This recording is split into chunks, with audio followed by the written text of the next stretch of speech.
Friends, शुरू करते हैं क्लास सेवन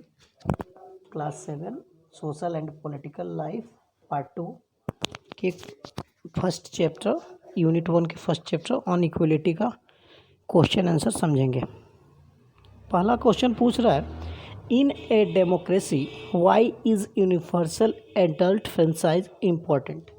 अर्थात एक लोकतांत्रिक देश में यूनिवर्सल एडल्ट फ्रेंचाइज महत्वपूर्ण है, क्यों?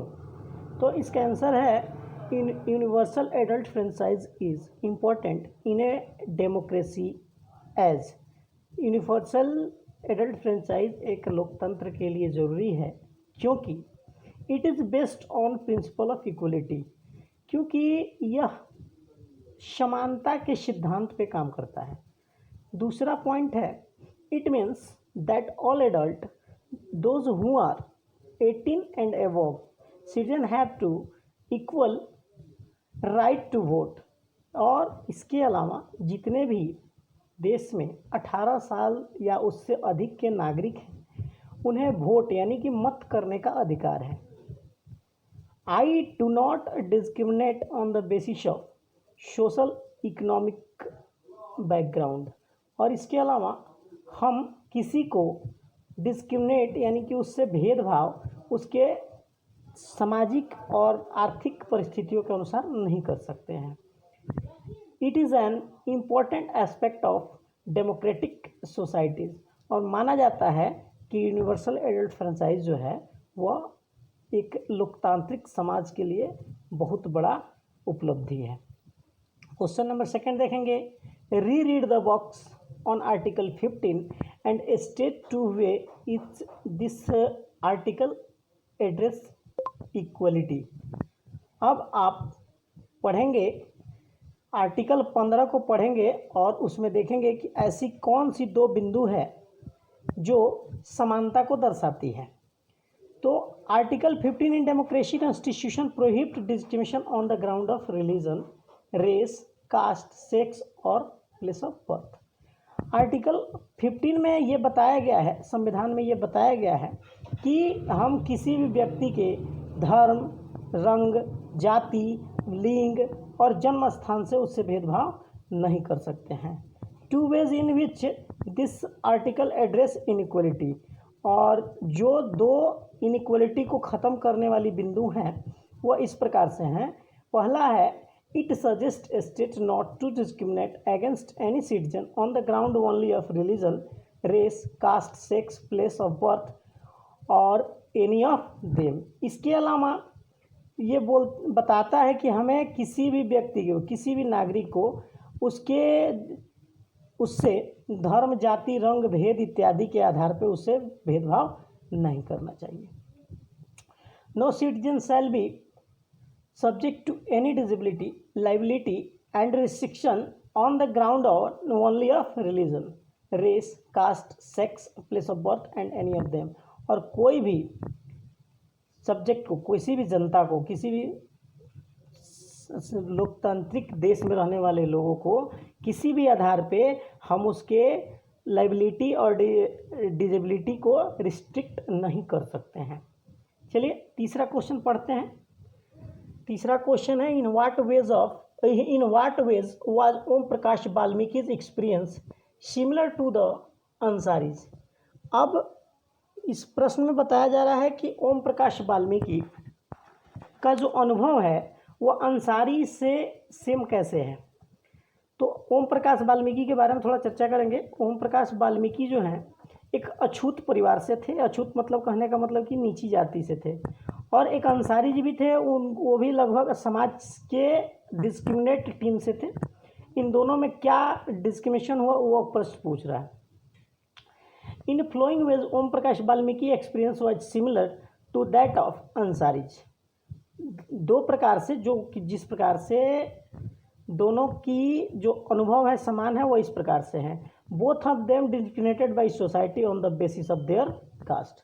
दोनों व्यक्ति कहने का मतलब ओम प्रकाश वाल्मीकि और अंसारीज दोनों व्यक्ति को समाज में उनके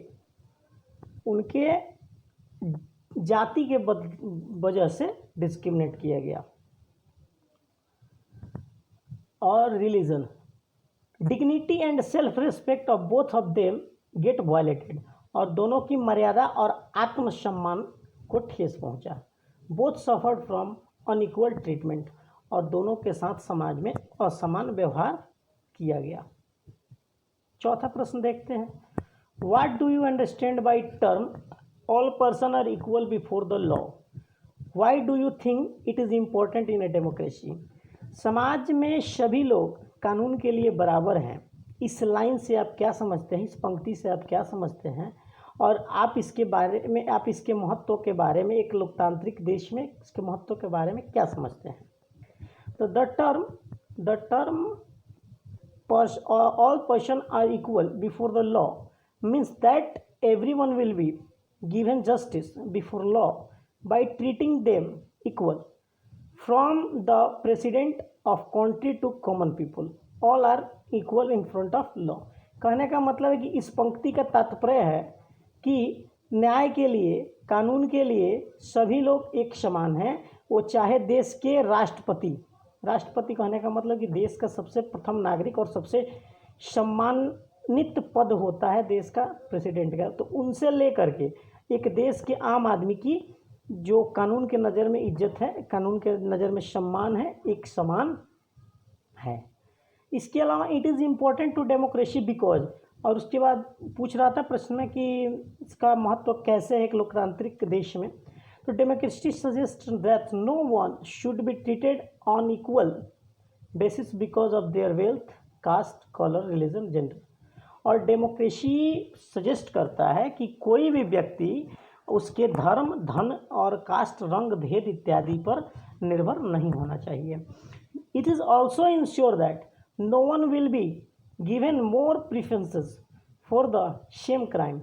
और जैसे कि कोई व्यक्ति अगर एक ही प्रकार का दो व्यक्ति अपराध करता है तो ऐसा नहीं है कि एक अलग है तो उसको अलग तरीक़ा से ट्रीट किया जाए, जो कोई अमीर है तो उसको अलग तरीक़ा से ट्रीट किया जाए और जो गरीब है वो अलग तरीक़े से ट्रीट किया जाए, लेकिन इन दोनों स्थिति में दोनों को एक ही समान ट्रीट होता है।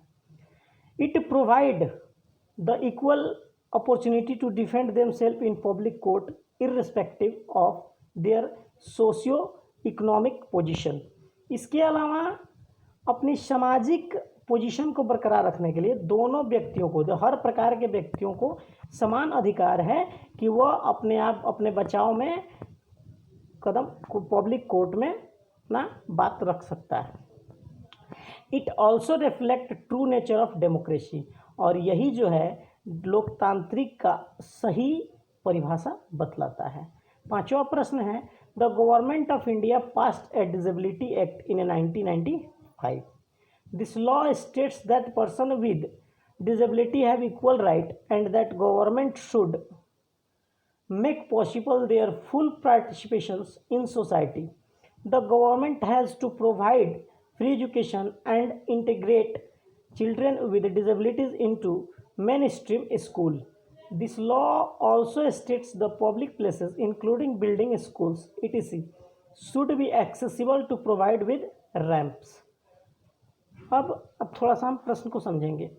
1995 में दिव्यांगों के लिए जो व्यक्ति शारीरिक रूप से डिस्टर्ब हैं उनके लिए एक नियम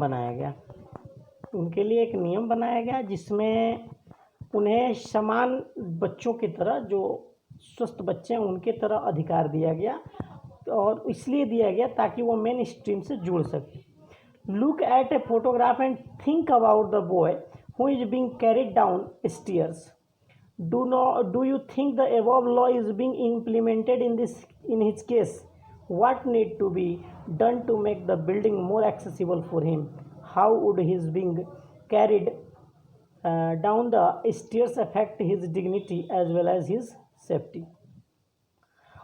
अब बगल के में एक चित्र दिया गया है, चित्र को आप देख सकते हैं। तो चित्र दिया गया और पूछ रहा है कि अगर इसे किया जा रहा है तो क्या जो बगल में चित्र दिखाया जा रहा है इसके अनुसार आप बताइए कि क्या ऊपर दिए गए कानून को लागू होना चाहिए जिससे किसी की व्यक्ति मर्यादा और उसकी सुरक्षा का ध्यान रखा जा सके। तो इसका आंसर देखेंगे, no I don't think the above law is being implemented in his case. मेरा कहने का मतलब है कि जिस प्रकार से उस चित्र में स्थिति है उसके अनुसार यह कानून जो है इम्प्लीमेंटेड नहीं होना चाहिए। According to the disability act all public places including building, school etc। और डिसेबिलिटी एक्ट के अनुसार ऑल पब्लिक प्लेसेस यानी जितने भी निजी जगहें हैं, स्कूल हैं, should be accessible and provide with ramps which is not done in this case. और बहुत सारी वहाँ पे रैंप्स हैं जो कि इस प्रकार की स्थिति को बर्दाश्त नहीं कर सकती हैं। देयरफॉर इसलिए the building should be provided with ramps to make the accessible for the person with disabilities. और कहने का मतलब है कि जो बिल्डिंग्स होनी चाहिए इन सब प्रकार के भवनों की, वह ऐसी होनी चाहिए जिसमें डिसेबिलिटीज़ खुद को एक्सेस कर सकें। Also person and with the disability have equal rights and the government should make possible their full participation in society, but here the dignity and self respect of that person is hurt as। लेकिन जैसे कि जो दिव्यांग व्यक्ति हैं उनके अधिकार की बात की जाए तो उनको तो अधिकार मिलेगा, वो समाज में भाग लेंगे, लेकिन इस प्रकार से उनकी मर्यादा जो है, डिग्निटी जो है, उनकी सेल्फ रेस्पेक्ट जो है वो थोड़ा सा हर्ट होगी। इसके अलावा someone is showing sympathy and extending their helping hands. और हर किसी कोई उसके लिए अपन क्या दिखाएगा, सिंपैथी दिखाएगा और उसके तरफ हाथ बढ़ाएगा। The boy may feel pity और inferior in his case and being helped by other only due to disability. और उस बच्चे के मन में ये बात हमेशा दुख का कारण बना रहेगा और उसको पीछे ले जाएगा, जिसमें उसके मन में ये बातें रहेगी कि लोग उसकी मदद कर रहे हैं, वो भी उसके कमी के कारण। It also affect the safety of that person as he may slip due to imbalance और केयरलेसनेस। इसके अलावा ये भी हो सकता है कि वो बेचारा कहीं कोई वहाँ पे न हो जिसके कारण वह कभी स्लिप कर जाए और इम्बैलेंस हो जाए और जिससे उसको क्षति पहुँचे